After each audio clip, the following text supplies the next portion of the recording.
और बहन जी पॉलिटिशियन है, उनको हमसे ज़्यादा समझता है, तो वो कुछ ना कुछ निर्णय लेंगे। बिल्कुल बिल्कुल। और अच्छा निर्णय उन्होंने लेना चाहिए और इसको हटाना चाहिए मोदी को, इतनी मुझे लगता है। राष्ट्र में जैसी बहुजन समाज पार्टी की निर्मित हुई जी जी 1984 में, तो महाराष्ट्र का पहला महाराष्ट्र प्रदेश का उपाध्यक्ष मैं रहा हूँ। तो 2007 तक जी कांशीराम जी का महापरिनिर्वाण दिन और निर्वाण हुआ। जी बाद में बहन जी ने हम लोगों की मीटिंग लेकर मुझे फिर से उपाध्यक्ष बनाया था।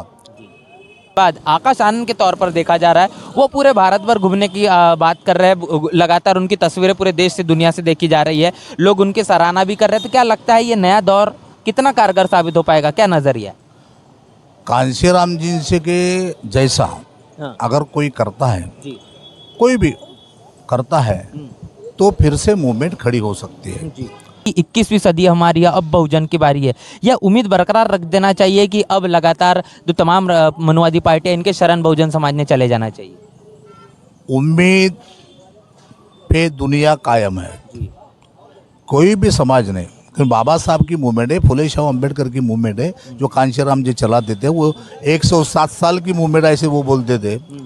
तो कांशीराम जी की जो मूवमेंट है, इस मूवमेंट पे समाज ने कभी भी हार नहीं माननी चाहिए। उस समय क्या था, कांशीराम जी बोल रहे थे कि भाई हमें पहले कांग्रेस को हटाना है, बीजेपी को हम निपटा लेंगे बाद में।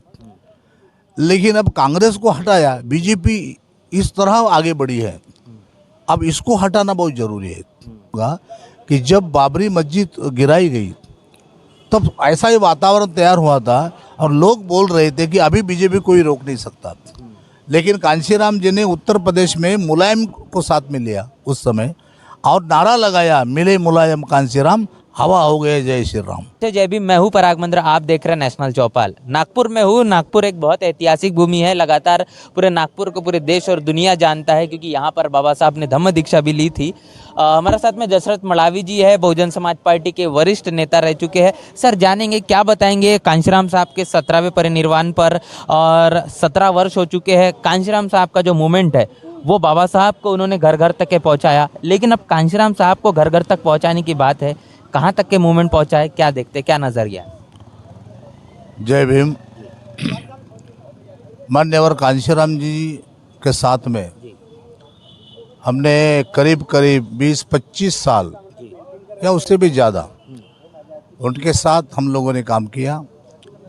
और महाराष्ट्र में जैसी बहुजन समाज पार्टी की निर्मित हुई 1984 में, तो महाराष्ट्र का पहला महाराष्ट्र प्रदेश का उपाध्यक्ष मैं रहा हूँ। तो 2007 तक कांशीराम जी का महापरिनिर्वाण दिन और निर्वाण हुआ।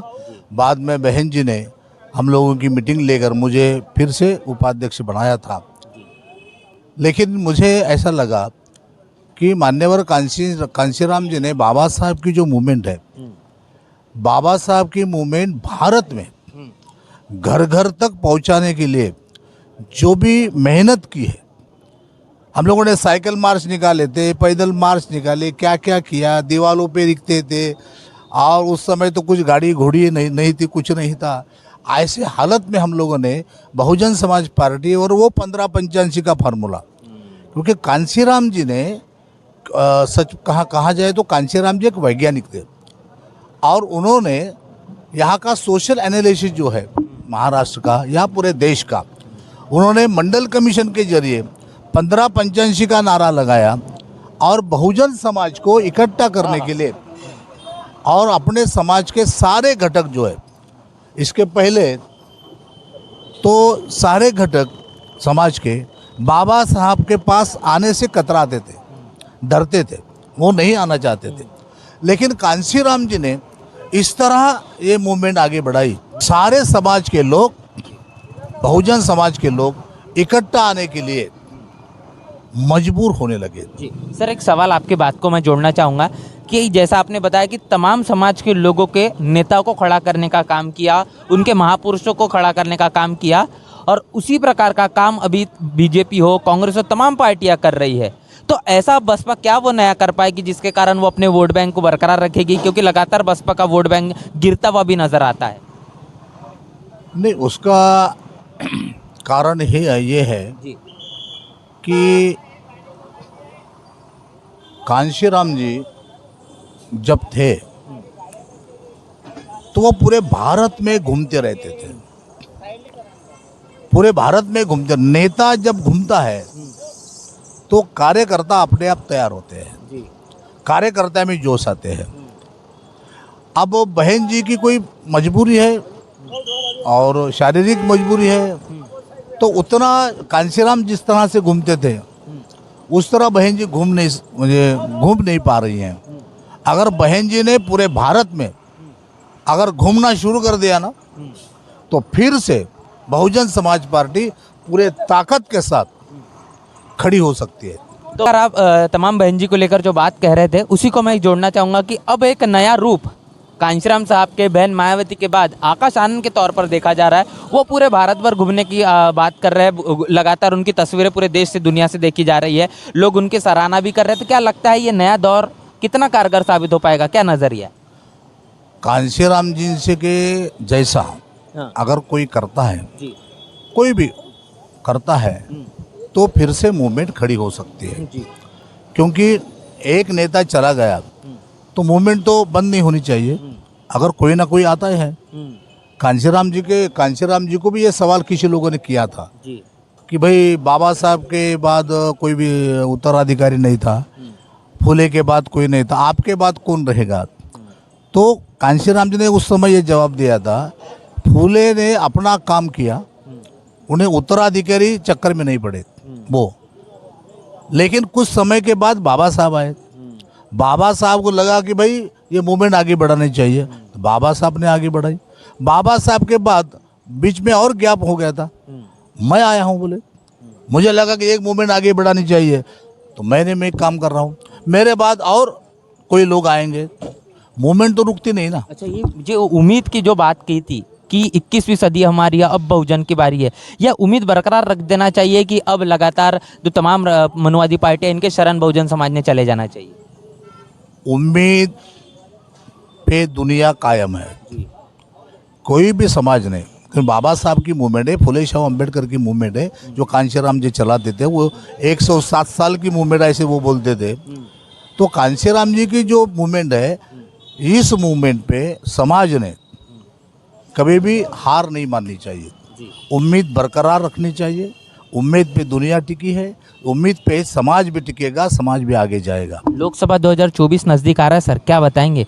बहुत महत्वपूर्ण चुनाव है और बसपा से भी उम्मीद लगाई जा रही है, लेकिन ये भी देखा जा रहा है कि बसपा को इंडिया एनडीए से दूर रखकर ये भी बताया जा रहा है कि बसपा अपने बलबूते पर कुछ नहीं कर पाएगी। अभी भारतीय जनता पार्टी और मोदी ने जिस तरह का माहौल पूरे देश में पैदा किया है, सारे लोग ये चाहते हैं कि इसको कैसे हटा रहा है, इसको हटाना चाहिए। उसको हटाने के लिए सारे इंडिया हो या इसके एनडीए हो, ये लोग अपने अपने तरीके से अपना अपना गठबंधन कर रहे हैं। हमें अभी लगता है कि बसपा भी अकेले अगर रहती है तो कुछ बहुत सारा गेन होगा, ऐसा मुझे नहीं लगता। अभी नहीं लगता। अभी पहले उस समय क्या था, कांशीराम जी बोल रहे थे कि भाई हमें पहले कांग्रेस को हटाना है, बीजेपी को हम निपटा लेंगे बाद में। लेकिन अब कांग्रेस को हटाया, बीजेपी इस तरह आगे बढ़ी है, अब इसको हटाना बहुत ज़रूरी है। अगर इसको हटाना है तो अपना वोटिंग परसेंट बढ़ाने के लिए, तो वो तो 34% में उसका सरकार आ गया। आप सारे लोग इकट्ठा आ जाते हैं तो इसको हराना यानी आसान हो सकता है। नहीं तो पिछले जैसे 19 में यूपी में चुनाव हुआ, अपने हाथ में कुछ नहीं आया। ऐसा नहीं होना चाहिए अभी, क्योंकि कांशीराम जी ने जब, आपको सब लोगों को पता होगा कि जब बाबरी मस्जिद गिराई गई तब ऐसा ही वातावरण तैयार हुआ था और लोग बोल रहे थे कि अभी बीजेपी कोई रोक नहीं सकता। लेकिन कांशीराम जी ने उत्तर प्रदेश में मुलायम को साथ में लिया उस समय और नारा लगाया, मिले मुलायम कांशीराम, हवा हो गए जय श्री राम। जब भारत भर में श्री राम का बहुत एक नारा था, लेकिन कांशीराम जी ने उस समय नारा दिया, मिले मुलायम कांशीराम, हवा हो गए जय श्री राम। ऐसा नारा लगाने के बाद भी वहाँ पर यूपी में मुलायम सिंह और बसपा की जीत हुई और मुलायम सिंह को मुख्यमंत्री बनाया था। अब ये माहौल ऐसा है, अब अकेले अकेले अपन को ये रिजल्ट मिलेगा ऐसा मुझे अभी नहीं लगता है। अगर इसको ख़त्म करना है बीजेपी या मोदी को, तो आपको भी कुछ ना कुछ तो भी किसी के साथ बैठना पड़ेगा, लोगों को इकट्ठा लाना पड़ेगा। अगर कांशीराम आज होते तो इंडिया का वही नेता हो जाते थे। ये इंडिया गठबंधन है ना, तो उसके नेता ही कांशीराम हो जाते थे। अगर कांशीराम जी रहते तो कभी मोदी भी नहीं पनप सकता था। लेकिन हालात बदल सकते हैं, हालात बदलते हैं। तो इस तरह भी बहन जी ने भी थोड़ा सा सोच कर इस पर, और बहन जी पॉलिटिशियन है, उनको हमसे ज़्यादा समझता है, तो वो कुछ ना कुछ निर्णय लेंगे और अच्छा निर्णय उन्होंने लेना चाहिए और इसको हटाना चाहिए मोदी को, इतनी मुझे लगता है। तो तमाम हमने जो चर्चा की है उस चर्चा से जानने समझने की कोशिश की है कि कितना आवश्यक है इंडिया गठबंधन, एनडीए गठबंधन, अपने बलबूते पर लड़ना, क्या समीकरण है, और इसी के मद्देनजर रखते हुए कांशीराम साहब का जो आंदोलन जहाँ से शुरू हुआ वो किस मंजिल मुकाम तक के पहुँचा है, कितना कारवा बचा हुआ है, कहाँ तक के उसको पूरा करना बचा हुआ है, तमाम चीज़ों को लेकर हमने चर्चा की है। क्या आपकी इस पूरे वीडियो को लेकर राय प्रतिक्रिया जरूर लिखकर हमें बताएं। बने रहे नेशनल चौपाल के साथ, मिलते हैं नए वीडियो में, तब तक के लिए जय भीम, जय भारत। बहुजन विचारधारा को घर घर तक पहुंचाने के लिए हमारे YouTube चैनल को सब्सक्राइब करें, लाइक करें, कमेंट करें, शेयर करें और बेल आइकन की घंटी दबाना ना भूलें।